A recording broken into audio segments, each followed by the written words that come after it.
Hola, ¿cómo están amigos? Les habla su amiga Angélica Armenta y estamos en su programa Charlas Impresionantes.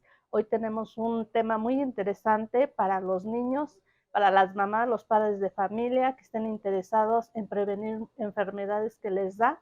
Y tenemos para ello un doctor que es muy reconocido, ha tenido varios reconocimientos muy importantes y ha tenido una larga trayectoria en la materia. El doctor Eduardo Nasralla Rada. Rada, ¿Cómo está? mexicano de nacimiento México. y nacido en la ciudad de Tampico, Tamaulipas. Perfecto. Sí, Muchas gracias por haber no, muchas aceptado gracias por la esta entrevista, sí. entrevista. Doctor, por favor, platíquenos sobre las enfermedades Infecto contagioso. infectocontagiosas, por favor, en Efectivamente, los niños. cómo no, este, son los padecimientos más frecuentes en los niños y tienen un riesgo muy elevado de fallecer los niños cuando se presentan los primeros 2 a 3 años de la vida. Son importantes porque la manifestación principal es la diarrea y un niño, por ejemplo, que tiene infección intestinal, pues el problema que sigue es una deshidratación y la deshidratación, como lo hemos visto últimamente por la ola de calor, pues favorece y conduce a la muerte. Por eso es importante en el momento en que el niño presenta diarrea, ponerse en contacto con el médico para que el médico le dé inmediatamente tratamientos para frenar la diarrea por un lado y cuidar el equilibrio de agua y de electrolitos que pueda tener el niño. Cualquier desequilibrio de este tipo puede conducir a una deshidratación, ya se complica todo y no se resuelve con hidratación oral, es decir, con las fórmulas de suero que existen comercialmente hablando, y que se administran por vía oral, tomadas, y eso es una ayuda para evitar precisamente la deshidratación. Y ya los cuadros más severos, pues entonces ya por desgracia lo que sigue es internar al niño e hidratarlo por vía intravenosa. Son momentos cruciales al momento de que se presente la enfermedad. Así es. En caso de que no se llegara a actuar de manera inmediata, ¿qué consecuencias podría traer? Pues la complicación es precisamente eso, le llaman médicamente, se llama desequilibrio o sea, del agua, líquidos y electrolitos. Los electrolitos que son más frecuentes en la sangre y que tienen un valor muy importante. Básicamente calcio, sodio, potasio, magnesio, esos 4 iones son los más importantes. Entonces son los que hay que restaurar, administrar de inmediato al paciente para sacarlo adelante. Y por supuesto líquidos, ¿no? La dosis de líquido que le ponemos intravenoso depende de la edad del niño y del peso del niño. Y en esa forma dosificamos la cantidad de líquidos y vemos si es suficiente y la hidratación es rápida o si es una hidratación muy lenta. ¿Qué edad nos comentaba que es más propenso el niño para padecer esta deshidratación? Generalmente en los niños en los primeros 2 o 3 años de la vida se ve con más frecuencia y pues es una especie de llamado de atención para que las mamás desde el nacimiento le den lactancia materna, o sea, alimenten al niño al seno. Es la mejor leche que hay. Las leches comerciales no son malas, pero no le dan la cantidad de anticuerpos, o sea, de defensas que el niño requiere en esos primeros meses de la vida. Entonces, esa es la ventaja de la leche materna. Los anticuerpos que lleva la leche de la mamá y que protegen al niño para enfermedades muy graves de la primera infancia. Por eso insistimos un poquito y pues vemos la ventaja de darle lactancia materna al niño, que hace que padezcan menos enfermedades, sobre todo infectocontagiosas, y esto pues quiere decir, significa que es una gran protección para los niños. Entonces, el niño alimentado al seno materno rara vez se enferma y casi nunca fallece. Este es el eslogan de la publicidad de la Organización Mundial de la Salud. Y siempre nos insiste mucho a nosotros que somos los que estamos en contacto con los familiares y procuramos que la señora le dé lactancia materna al bebé, que es la mejor vacuna. La lactancia materna para nosotros es la vacuna universal que cubre un espectro amplísimo de enfermedades que se pueden mitigar o cuando menos, evitar en el niño, sobre todo a esa edad. Es importante, pero en ocasiones la mamá tiene el problema de poder amamantar al bebé porque no tiene Sí, leche o por problemas de salud, sí, o la mamá que trabaja. diversas, ajá. ¿Qué se puede hacer en ese caso? Incluso cuando la leche no es apta para el bebé, que Por, ella llega a por tener. desgracia han desaparecido las guarderías y las guarderías tenían, una de las finalidades era que la mamá puede visitar a su niño y darle pecho materno y luego regresar a su trabajo, que es el inconveniente más grande que tienen las mamás, que trabajan y el niño come cada 3 o cada 4 horas. Ahora, otra forma de solventar o de resolver este problema es que la mamá se ordeñe de forma artificial utilizando bombitas que hay para extraer la leche del seno materno. Se guarda en un biberón y en el refrigerador. Cuando son varios días los que se va a tener que guardarse porque la mamá está viajando o lo que sea, pues se puede guardar y congelarse.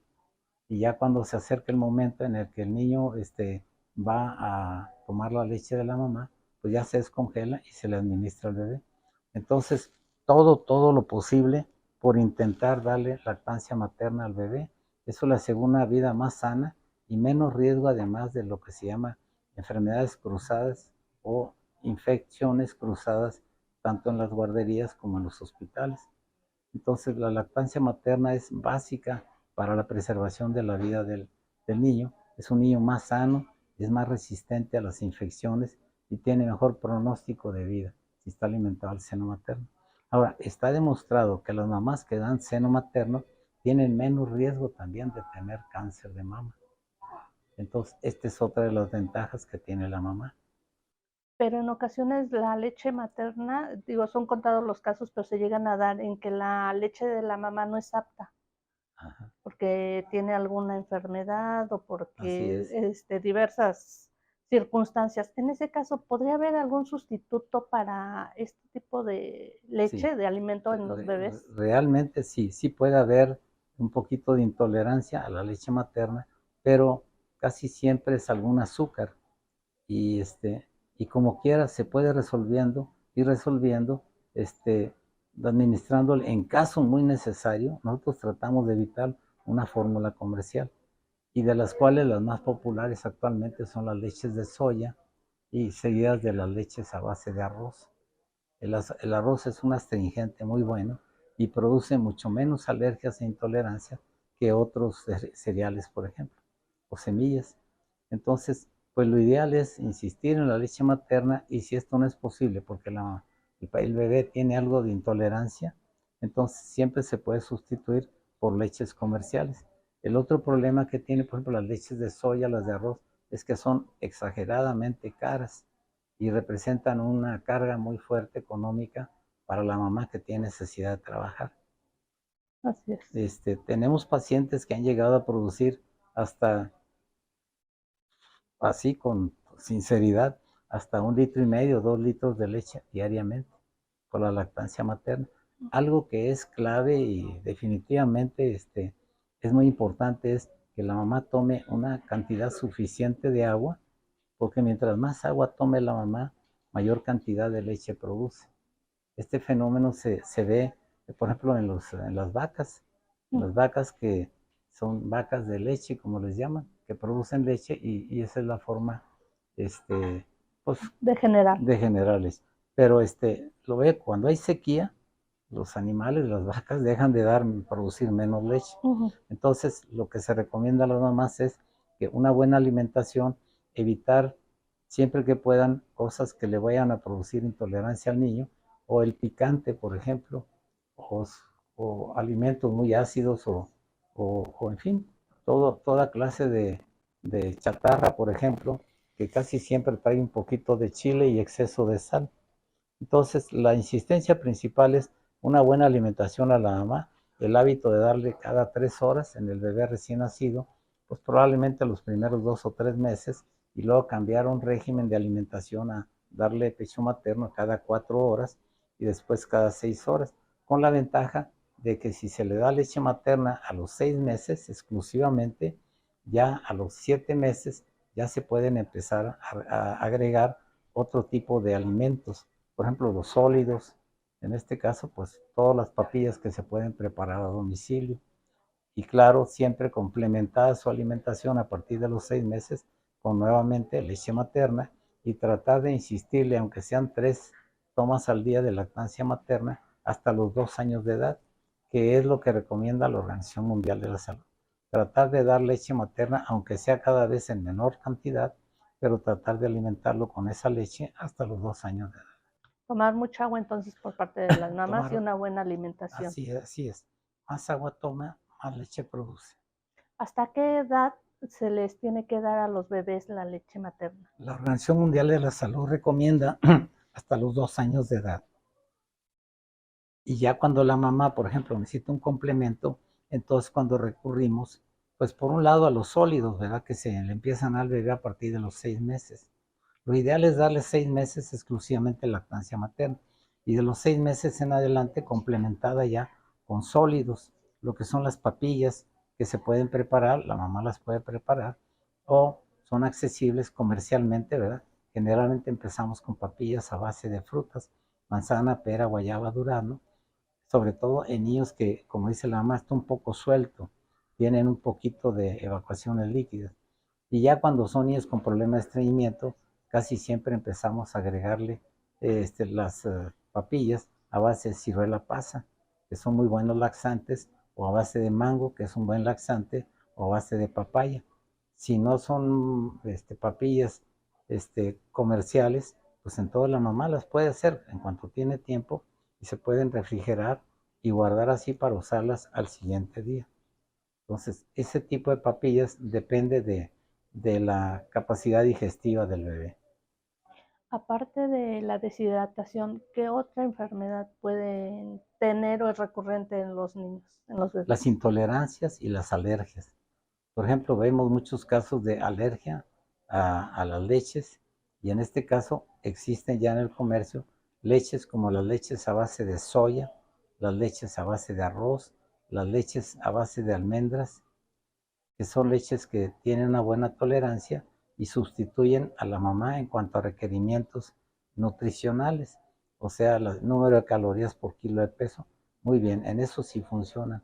Pero claro que lo más importante, aparte de esto, pues es que la leche lleve los anticuerpos de la mamá, que se lo está transmitiendo cada vez que le da pecho, le administra una cantidad fuerte de anticuerpos y esto es lo que evita que los niños no se contagien con facilidad o puedan soportar las infecciones con más fuerza.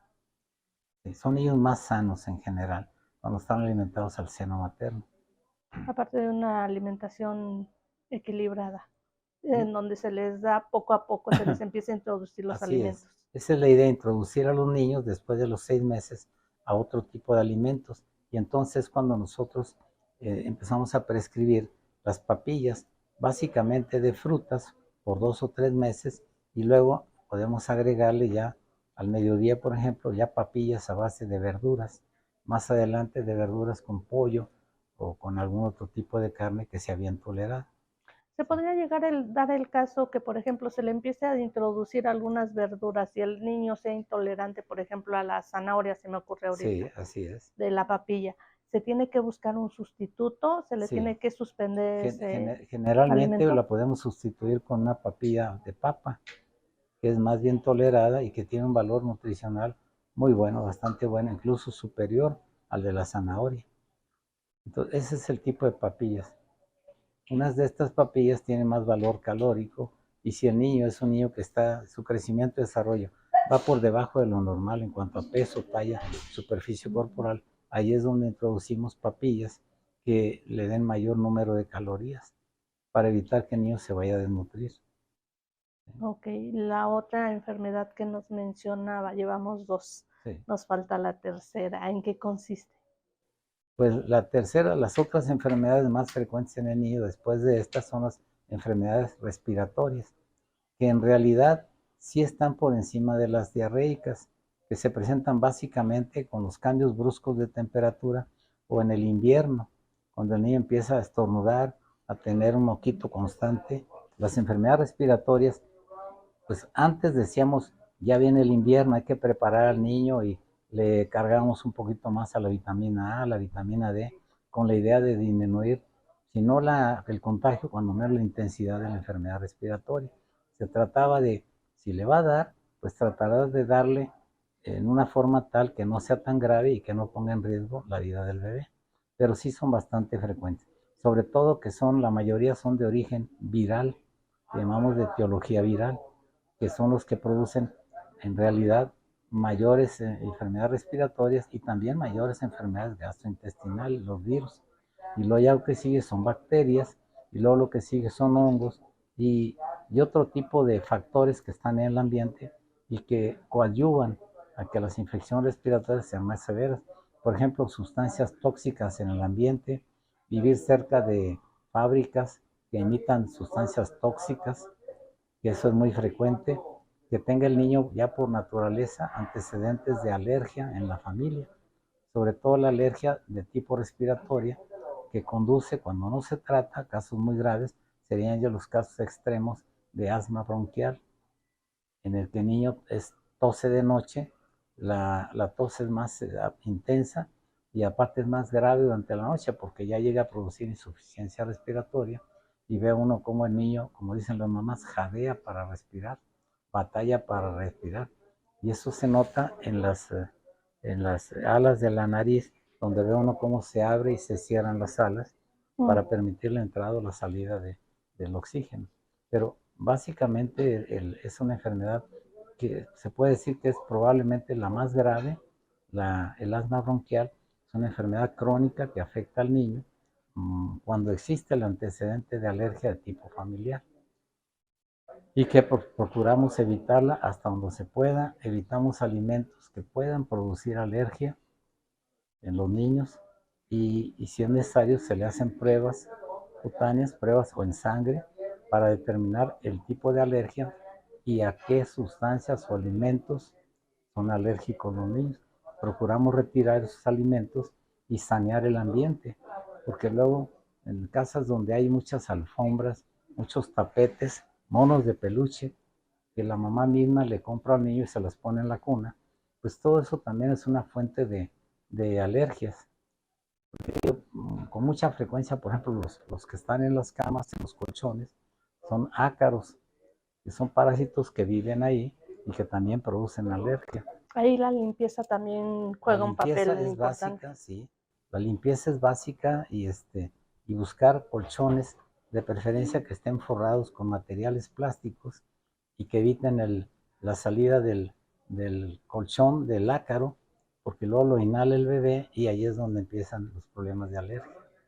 Entonces, aparte, todo el ambiente en el que vive el ácaro va generando polvos de tal o cual cosa y los colchones son una fuente frecuente donde el polvo o las células que descama una persona son contaminantes también muy importantes. Entonces hay gente que compra el colchón y dice, ¿sabe qué? Me lo da con todo y la envoltura de hule o de plástico, lo que sea, y los conservan así.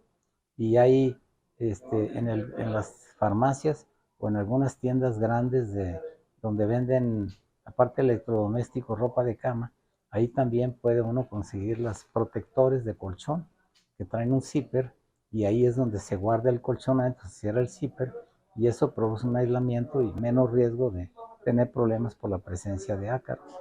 Con diversas acciones para prevenir se puede que el niño no tenga esta Sí, enfermedad. estos cuadros de alergia, sí. Siempre se recomienda, por ejemplo, evitar el contacto del niño con alfombras, tapetes, monos de peluche y perros o gatos. Hay que hacerle pruebas para ver si el niño puede tolerar pues todos los contaminantes que pueda producir el gato en el ambiente o el perro o algún otro animal y procurar no hacer el aseo de la casa, pues por desgracia con la escoba, porque la escoba levanta mucho polvo y todo eso si lo inhala el niño empieza a toser o a respirar con dificultad. ¿Cómo se puede sospechar que un niño padece de asma? Pruebas, hay pruebas. Primero, ¿Pero el niño presenta algún síntoma? sí, tiene un cuadro clínico diferente de otras enfermedades respiratorias.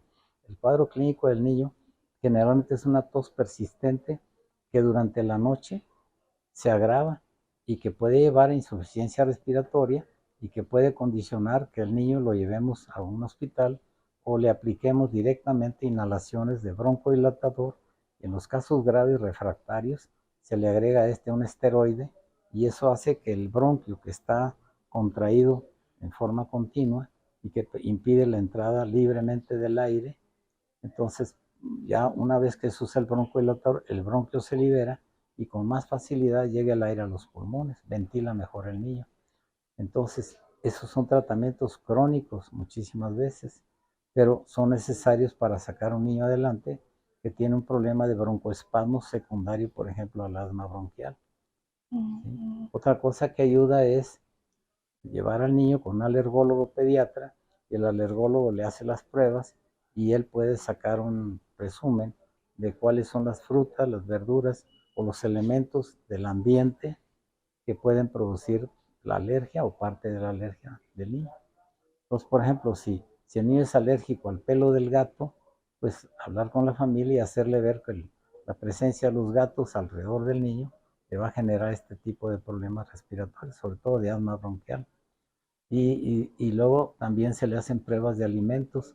Ya con eso ahí sabe que el niño tiene alergia a la yema de huevo, a la clara de huevo, a tal o cual fruta o verdura. Y entonces procuramos no administrarle esos alimentos que le producen alergia en la dieta diaria. Y claro, evitar el contacto con personas que tengan alguna infección crónica, catarros, gripes, bronquitis crónica, y evitar estar en contacto con personas tosedoras también. Este es un niño que exige un cuidado más intensivo y hay que estar más apegados a estos niños, cuando menos hasta cierta edad, por decir así, entre los 2 y 5 años los síntomas empiezan a minorar y ya con la presencia y la disponibilidad hoy en día de inhaladores se pueden controlar mejor estos cuadros de asma o de alergia bronquial. Y claro, mantener al niño actualizado en lo que se respecta a las vacunas que debe recibir, ¿verdad? Así es, hablando de las vacunas, los cuadros que debe llevar un niño para su vacunación.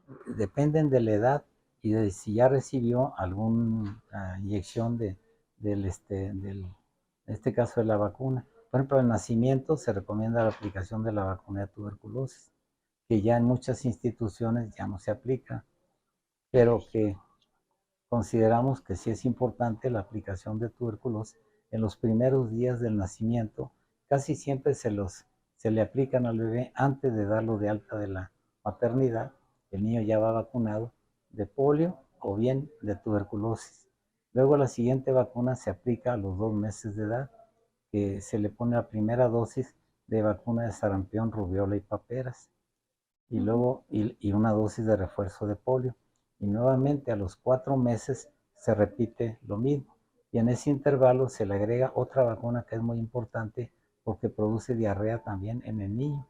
Es la vacuna contra el rotavirus. Es un virus que tiene predilección y que ataca siempre al aparato digestivo. Produce diarreas que pueden conducir a la muerte en el niño que no se hidrata o que no se medica en forma adecuada. Entonces lo mejor es aplicar la vacuna a los 2 o 3 meses y luego nuevamente después de los 2 meses que se pone difteria, tosferina, tétanos y la vacuna de la polio, ya se pondría ahí la segunda o la primera dosis. Luego se agrega la vacuna pues en este caso la del rotavirus, que es muy importante. Esa ya vacuna se pone por vía intramuscular. Y luego, a los 4 meses, se repiten las mismas dosis de difteria, tosferina, tétanos, vacuna de polio, y se puede poner una segunda dosis de rotavirus. Y luego ya a los 6 meses, 2 meses después, o sea, va 2, 4, 6 meses, se van poniendo vacunas que tienen la ventaja de que ahora puede haber hasta 3 o 4, hasta 5 o 6 vacunas en una sola inyección. Súper bien eso, ¿no? ¿Mande? Súper bien eso. Pues sí, porque se evita piquetes, se lastima menos al niño y se ha visto que la aplicación simultánea de algunas vacunas que son compatibles no produce ninguna reacción peor que la que pudiera ocasionar la inyección únicamente, ¿no? Una sola vacuna. Entonces, eso ya son vacunas ya disponibles en las que la mamá puede ir a ver al pediatra y el pediatra le dice, si usted tiene derecho a esta institución, busque la primera institución en donde tiene la obligación el gobierno de administrarle las vacunas al niño. Y ya si no lo consigue por problema de desabasto, pues que es algo que se ve con mucha frecuencia también, entonces tendría que recurrir a su pediatra para que el pediatra le prescriba o le aplique esas vacunas. Entonces, ¿hasta qué edad termina el cuadro de vacunación en los vacuna niños? todavía al año de edad se le agrega una vacuna que se llama sarampión, rubiola, paperas y varicela. Es una vacuna que antes le llamaban triple viral, sarampión, rubiola y paperas, pero luego le agregaron la vacuna de varicela. Entonces es una vacuna tetravalente que lleva sarampión, rubiola, paperas y vacuna de varicela. Todo eso también, la ventaja en un solo piquete al año de edad. Y luego ya se agrega más adelante la vacuna para hepatitis, que es muy importante también que tenga la vacuna para hepatitis A, que es una forma de hepatitis que se contrae generalmente por líquidos o alimentos contaminados. Y luego más adelante ya se pone un refuerzo de una vacuna que contempla una dosis de hepatitis A y una dosis de hepatitis B, que es muy importante también tener la vacuna de hepatitis B. Y así, a medida que va pasando el tiempo, se van agregando vacunas. En los cuadros de vacunación de las instituciones, ellos tienen ya una lista y en la época en la que según la edad del niño le corresponden tal o cual vacuna. Y a nivel particular, los pediatras o médicos generales incluso que se dedican a inmunizar a los niños, también tienen una tabla que dice a tal edad le toca esta vacuna, a tal edad le toca esta vacuna. Y si no, pues nosotros tenemos la obligación también de sugerirle a la señora qué vacunas le debe de aplicar al niño. Entonces, pues así es como se maneja. Ya del año en adelante ya son menos las vacunas y de los 2 años también menos vacunas. Pero eso es lo que mantiene al niño sano y alejado de ese tipo de infección. La vacuna es para prevenir las enfermedades, claro, para las cuales está diseñada la vacuna. La vacuna para el sarampión, para evitarle que tenga sarampión.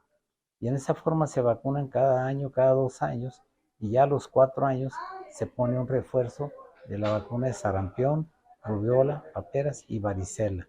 Y ya de ahí ya no se les pone nada durante el resto de su vida. Ya no se pone, Sí, pero hay otra vacuna para complicaciones o enfermedades más peligrosas y que pueden pues, complicarle la vida al niño, que son las vacunas a base de anticuerpos, de antígenos, para prevenir varias infecciones respiratorias. Y entre ellas están las vacunas de neumonía, tanto de origen viral como de origen bacteriano. Básicamente las de origen bacteriano son las más peligrosas. Y entonces en esa forma el niño cuando llega allá a los 5 años de edad ya se le han puesto un abanico de vacunas que lo protegen de todas estas enfermedades. Y ya más adelante, por ejemplo, ya a los 8 o 9 años de edad se recomienda aplicar hasta ahorita en niñas una vacuna que sirve para prevenir una infección en etapas más posteriores, que es la del papiloma virus humano, que es una vacuna del cual antes no se aplicaba y ahorita claro que sí, se le pone una dosis, luego tiempo después, 8 o 9 meses se le pone la segunda y después la tercera dosis, o 2 meses después la segunda dosis y después una tercera dosis, 8 o 10 meses después de la segunda. Entonces sí es recomendable que se aplique esta vacuna a los niños. Claro, en Estados Unidos es una vacuna obligatoria. Todas las niñas deben de estar vacunadas contra esa enfermedad, porque esa enfermedad ya en la mujer en la etapa adulta puede conducir al cáncer de cervix, que es el cáncer que más se presenta en la mujer y que es la causa número 1 de muerte en las mujeres, sobre todo en las que no tienen la costumbre de hacerse el estudio del Papá Nicolau famoso anualmente. Entonces el Papá Nicolau le da a uno una idea de si la paciente requiere o no requiere un tratamiento inmediato o simplemente checarse para esta enfermedad. Ahora ya hablando de eso, ahora hay una vacuna, no una vacuna, un método nuevo para detectar ese tipo de cáncer, Sí, así que es a través de sí, la extracción de sangre. así es. ¿Sí es efectiva esa prueba? Sí, así es, pero es una prueba cara, no en todos los laboratorios se puede llevar a cabo. Apenas acaba de pasar la fase experimental o la fase de ensayo que llaman. Entonces, yo creo que lo tradicional sigue siendo y que está al alcance de toda la gente el Papá Nicolau. Y todas las instituciones, empezando por las de salubridad, tienen ya unidades médicas que van a lugares pequeños donde la gente no tiene acceso a un hospital, y ahí en esas unidades, en las especies de remolques, una especie de autobús, pero más chico.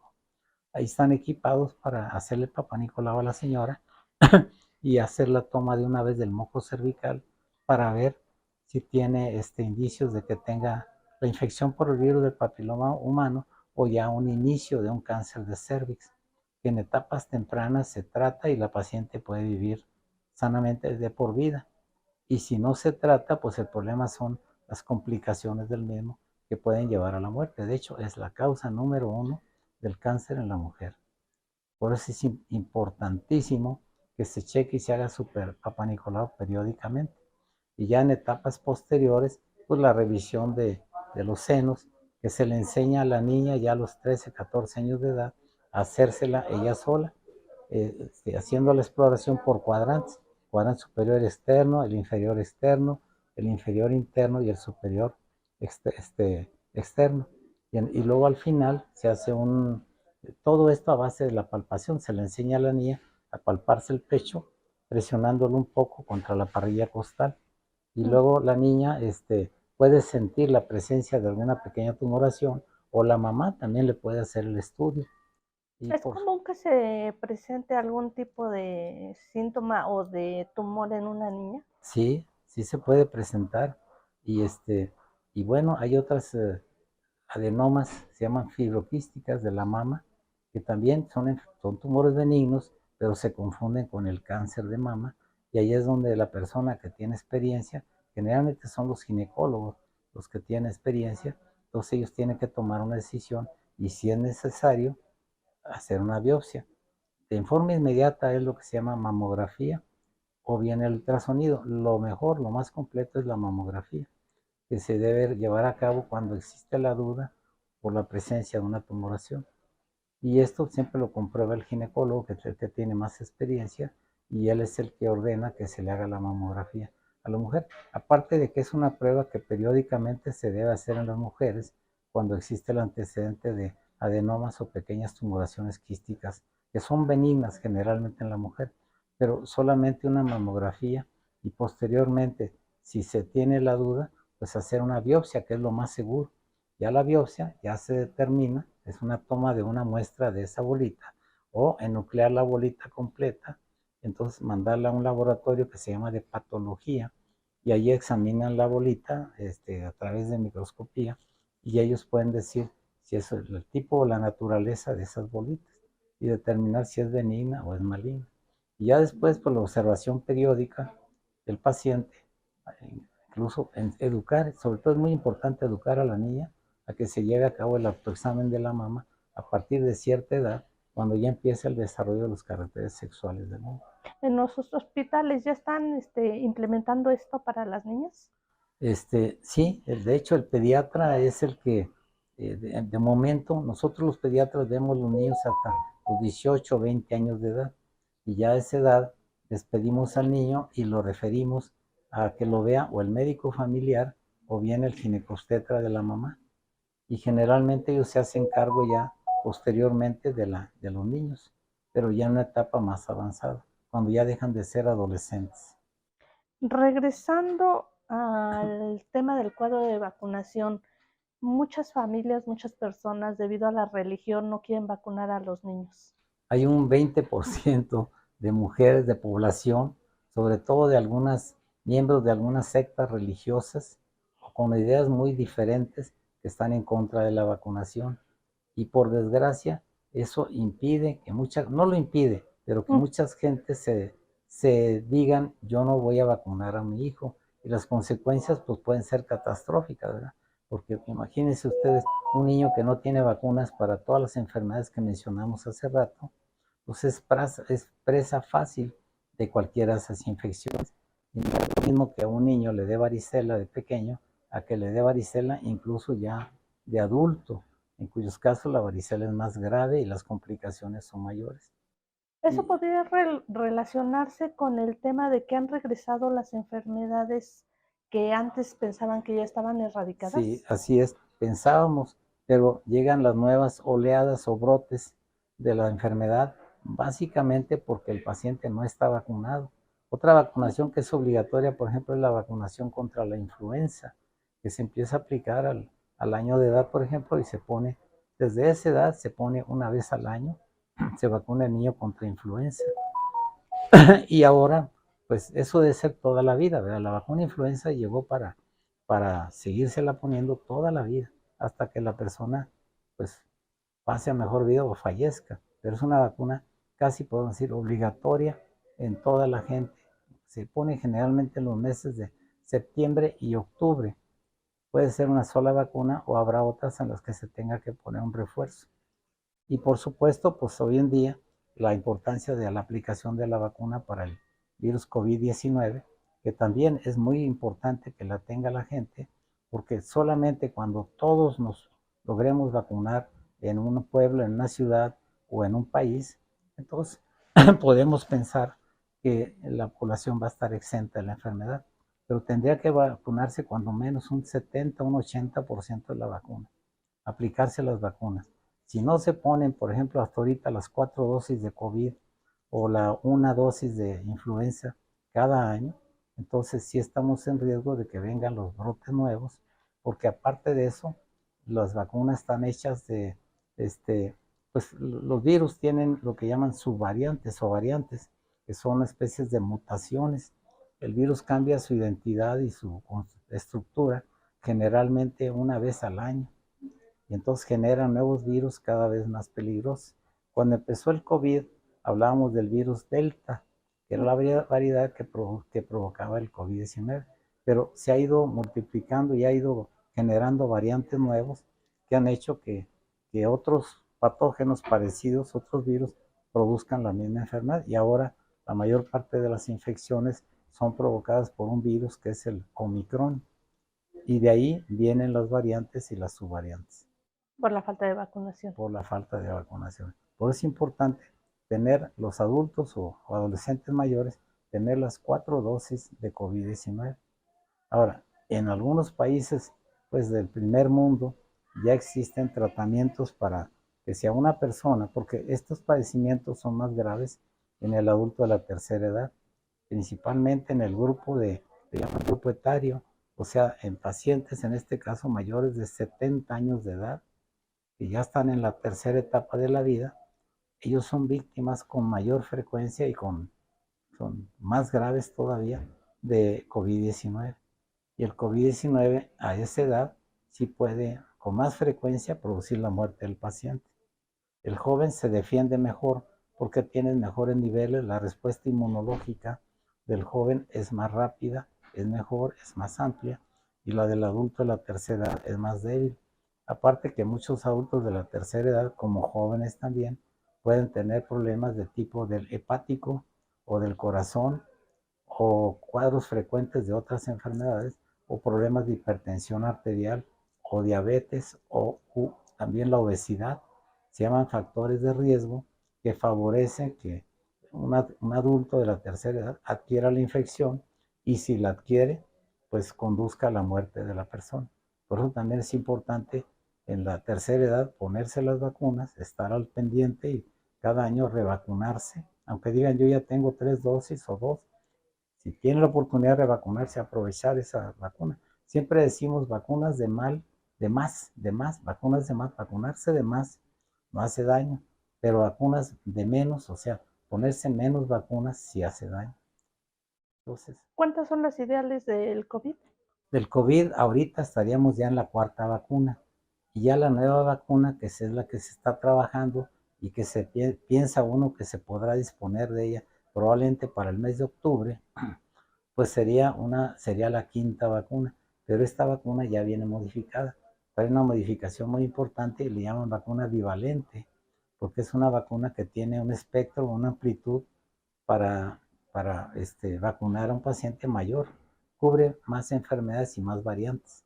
Por eso le llaman bivalente. Esa es la que todos estamos esperando. Súper bien. Sí, pero en el caso de que el paciente, como quiera, tuviera COVID y se trata de un adulto que sea hipertenso, puede ser diabético, con problema de obesidad, que tenga el antecedente de que fue tabaquismo positivo que llamamos, o alcoholismo, o alguna enfermedad del hígado, del riñón, de algún otro lado, esa persona es más susceptible de enfermarse de COVID. Y si se enferma, la incidencia de muerte es muy superior en ese rango de edad. Es lo que se llama comorbilidad.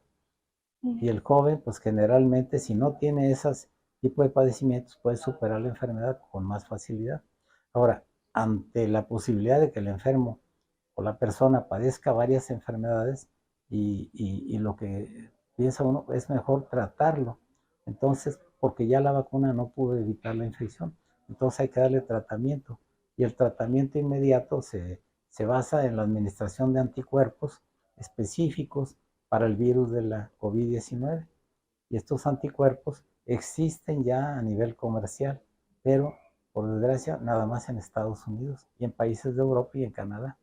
Y en México, pues por alguna razón, no se ha autorizado la entrada de esos medicamentos que le pueden salvar, tranquilamente le pueden salvar la vida a una persona, a un anciano, por ejemplo, le pueden salvar la vida y evitar las complicaciones del COVID.